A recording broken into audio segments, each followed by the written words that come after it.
Hello everybody and welcome back. My name's Winback, and on today's episode of Heroes of the Storm, we are going to be playing Deathwing, the biggest, deathest dragon in the bunch. There's only fucking 3 of them anyway. 4 of them. 4 of them. 4.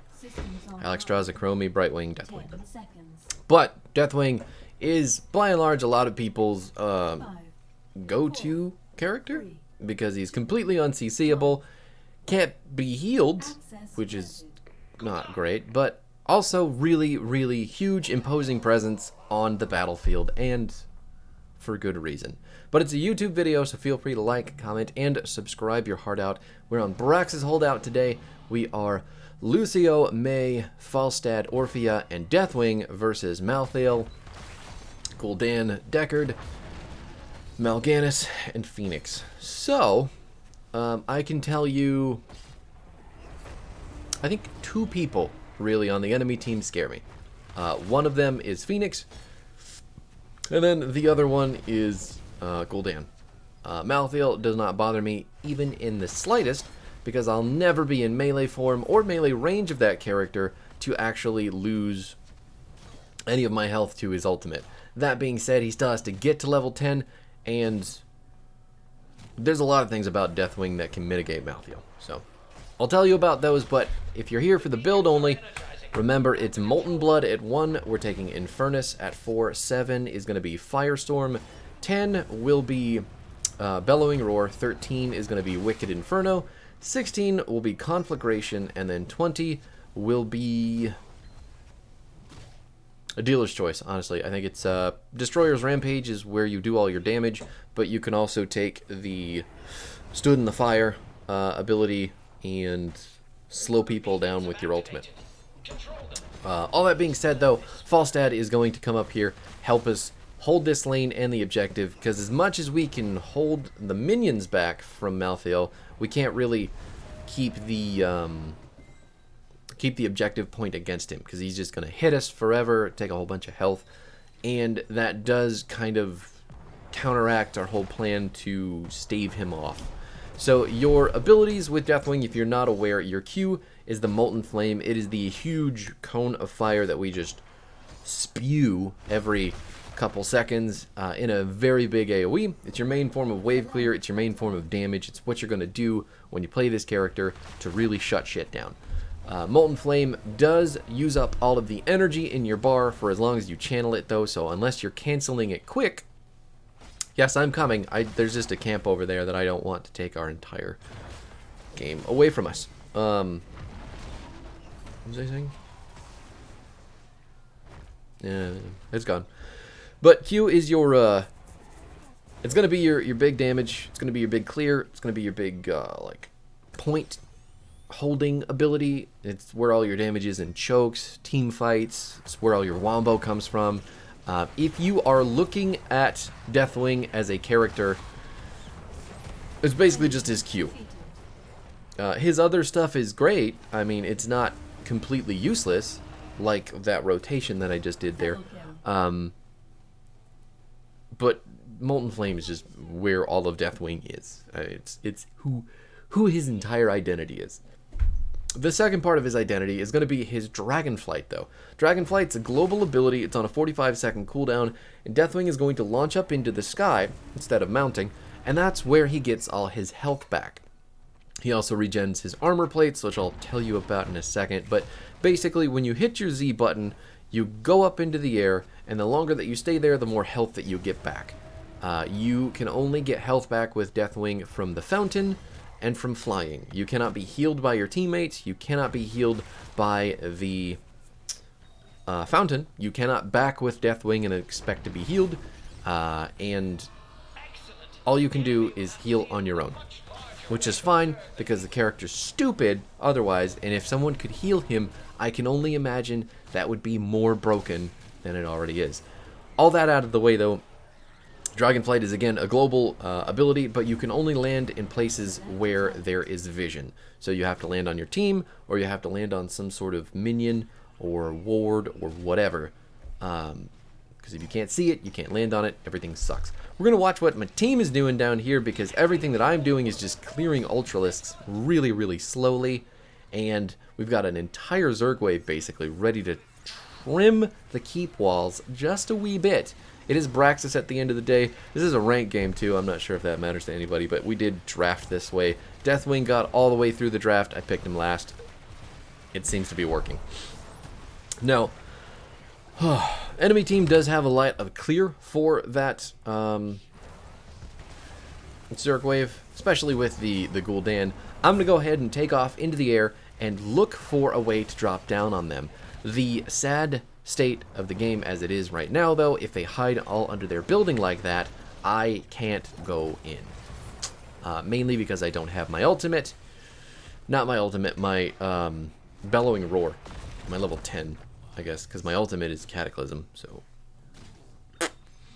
but anyway, back to Deathwing's abilities. So your W, you have two forms with Deathwing. You got Worldbreaker and you have Destroyer. Destroyer is your melee form, so in your melee form, your W is an AoE burn around you in a circle, and that's going to heal you a bit. And then your E is just a little dash. You're going to dash, slow people. If you chomp them, wow, everybody died. A little bit too long on the siege there, friends.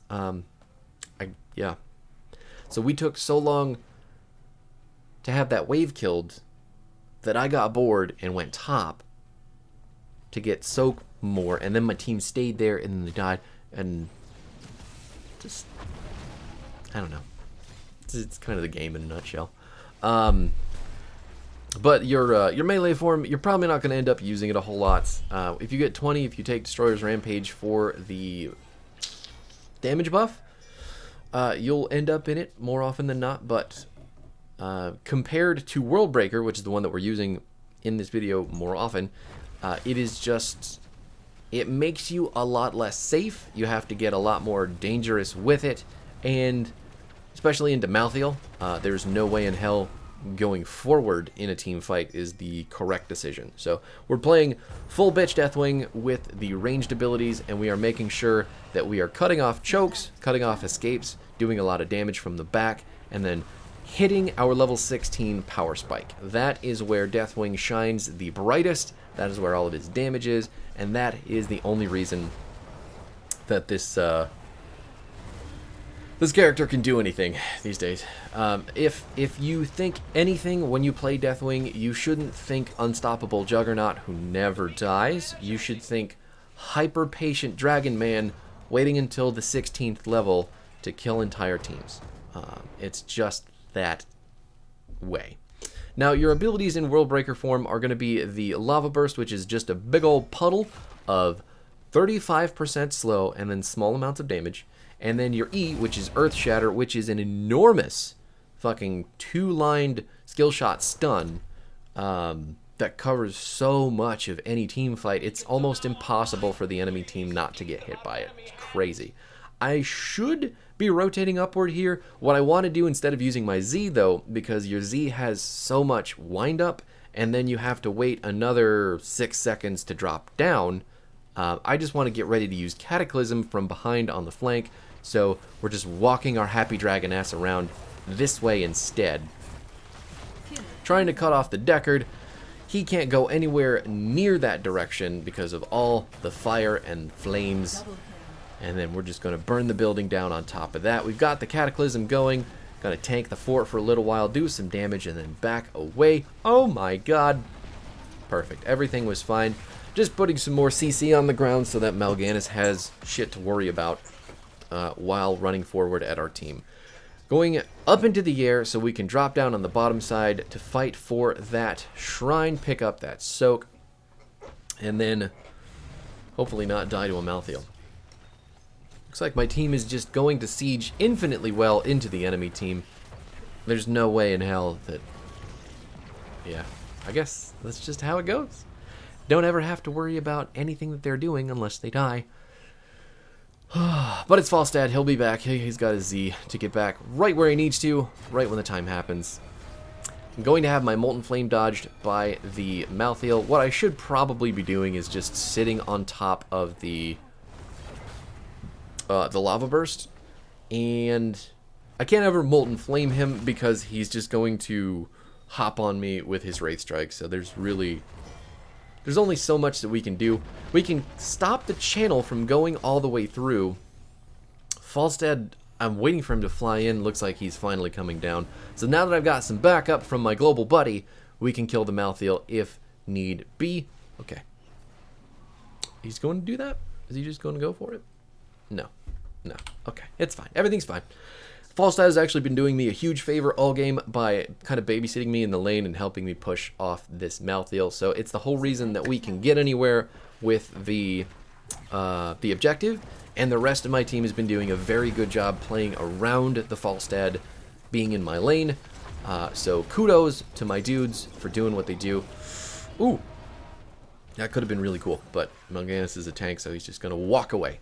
Now, your ultimate Cataclysm is, I don't know if it's necessarily the greatest thing in the universe, but you're going to see it right now. It's just huge. We're going to launch forward. It is a very big mobility ability. It's going to put a lot of damage all over the ground, and that's it.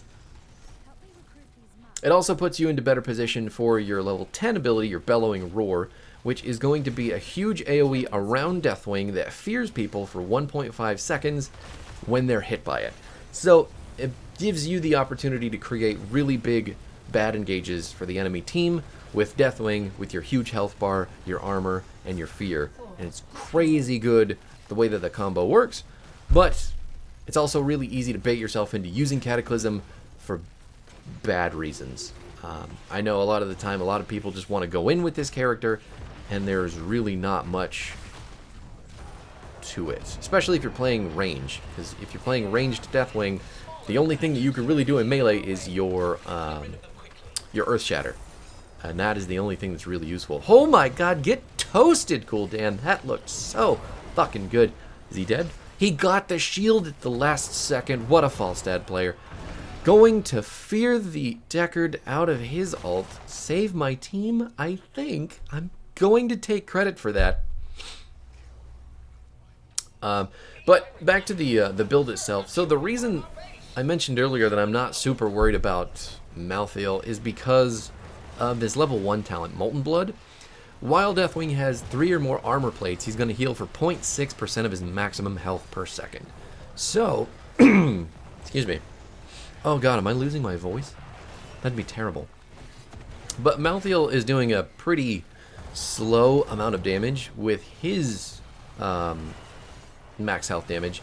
So basically our passive from Molten Blood is giving us so much more health back that we're negating all of the damage that he's doing, as long as we have 3 or more armor plates. And since we're ranged, we never have to go in and take a whole bunch of damage from him. So again, it's kind of the bitch way to play Deathwing, but it works. It works really well. We're up in the air right now. We're going to drop down on the enemy team. They think that they're safe, and they are not. Now, the fear has gone off, but we've still got the enemy team's fear. The Horrify has gone off, but we still got the camp. Now we're going to use ours to get Mal'Ganis away from our dudes. Trying to toast the Phoenix a little bit, but he just warped in. I'm going to go ahead and Cataclysm out. Oh my god, that Cool Dan just got absolutely shredded, and then Mal'Ganis had no idea what happened to him. I don't want to be anywhere near the enemy team when they're coming into us, because I don't want to get hit with the last rites from Malthael. But it doesn't even matter, because our team was completely ready for that turnaround, and the Orphea ult just destroyed 2 people. Turns out also Falstad is broken. Who knew? Still, that's a joke. Everyone knows that Falstad's broken. You should ban him first every time that you play if you're not going to play him. So, but anyway, the rest of the build is pretty simple for Deathwing. It's just the Q talents. Because you're taking increased damage with more energy, and then reducing the energy cost, and then buffing the damage into the stratosphere at 16, your Molten Flame is just going to do an obnoxious amount of damage. The ability itself is going to shred health bars on anybody that is CC'd. So especially when you're playing with a Mei, or even an ETC, or anybody who can put CC down in big AoEs, you are going to have a phenomenal time with Deathwing. You're going to do stupid amounts of damage. You can save them so often with your Earth Shatter. He's just a nuts fucking character. Everything about him is Like I said, you have to be patient with him, but once you hit that spike, you're completely unfucking beatable. Now, I don't know if it was up to me to do that, but Falstad basically had the game in the bag from the start because he picked that character and he knew exactly where he needed to be. Looks like we're giving Orphea the MVP. I'll just... Falstad not even on the board. Excuse me? Okay. Sure. Orphea deserves it too. She had some big slapping ults. I guess not a whole lot of people died on our team. She beat him in soak. She beat him in damage. Not in kills. Beat him in siege damage. Maybe that was the kicker. That's so strange. I don't know what the MVP system is basing any of this off of, but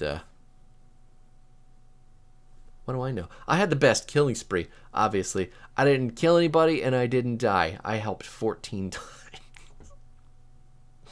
Look at how much fucking damage that we didn't do. Because I was soaking all game and just getting babysat by my Falstad. It's so weird playing Deathwing into big percentage damage. Because you have to play so scared, but you also do so much. Crazy. Same thing if you're playing into like a Tychus or... honestly, if Phoenix had taken the... Did he take the 16? The... Oh, they didn't even make it to 16. What am I saying? If he had taken the percent health damage at 16, that comp would have been a bit scarier for me. But since they played the way that they did, I really didn't have much to worry about. They fed really hard. Just super wicked, ridiculously hard. Anyway, that's Deathwing in a nutshell. Sorry. We'll be back. I don't know even where I'm at with this recording. My apologies. It's an A through Z. I'm sure you know where we're going to end up tomorrow, and I will find that out soon. But until that time, see you later.